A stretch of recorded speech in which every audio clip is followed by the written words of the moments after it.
रणजीत चौटाला हार गए, दुष्यंत चौटाला हार गए,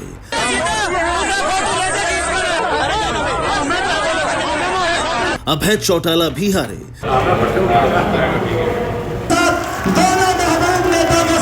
दिग्विजय चौटाला भी हार गए।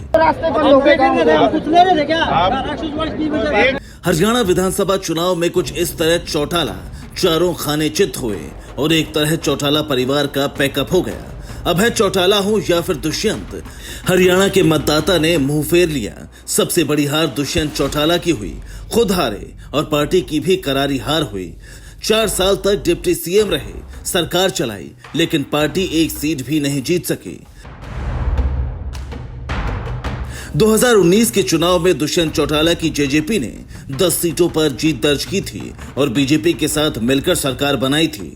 खुद दुष्यंत चौटाला उप मुख्यमंत्री बने थे, लेकिन इस बार उचाना कला विधानसभा सीट से चुनाव लड़ रहे दुष्यंत चौटाला ही हार गए।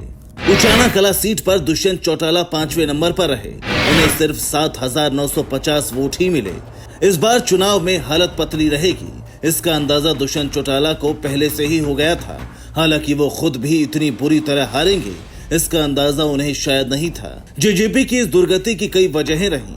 राजनीति के जानकारों का मानना है कि 2019 में 10 सीटों के साथ जेजेपी का बीजेपी के साथ जाना नुकसान कर गया। आंदोलन के दौरान दुष्यंत के किसानों का साथ न देने से नाराजगी बढ़ी। आखिरी समय में बीजेपी से अलग होने का कोई फायदा नहीं मिला। जेजेपी से ही दुष्यंत के अलावा चौटाला परिवार से दिग्विजय चौटाला भी चुनाव लड़े, लेकिन हार गए। चौटाला परिवार से रणजीत चौटाला भी रानिया से हार गए।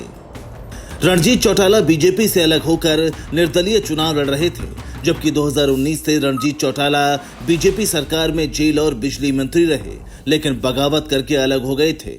इसका उन्हें इस बार के चुनावों में खामियाजा भुगतना पड़ा। चौटाला परिवार की दूसरी राजनीतिक पार्टी आईएनएलडी है, लेकिन इसके प्रमुख अभय चौटाला भी अपना किला नहीं बचा सके। अभय चौटाला बुरी तरह चुनाव हार गए। अभय चौटाला सिरसा के एलानाबाद से चुनाव लड़े। इस सीट से वो 15,000 वोटों से हार गए। उन्हें कांग्रेस के भरत सिंह बेनीवाल ने हराया। अभय चौटाला ने रानिया सीट से अपने बेटे अर्जुन चौटाला को उतारा था, जो किसी तरह परिवार की लाज बचाने में कामयाब हो गए। अर्जुन चौटाला ने 9,191 वोटों से जीत दर्ज की। इस सीट पर अर्जुन का मुकाबला अपने दादा रणजीत चौटाला से था। आईएनएलडी दूसरी सीट डबावाली से जीतने में कामयाब हुई, जहां से आदित्य चौटाला चुनाव लड़ रहे थे। आदित्य चौटाला भी अभय चौटाला के बेटे हैं। यहां से आदित्य ने जीत दर्ज की। जिस हरियाणा में कभी चौटाला परिवार की सरकार हुआ करती थी, मुख्यमंत्री चौटाला परिवार से होता था, अब उस चौटाला परिवार की हरियाणा की राजनीति में चौधराहट खत्म हो गई है।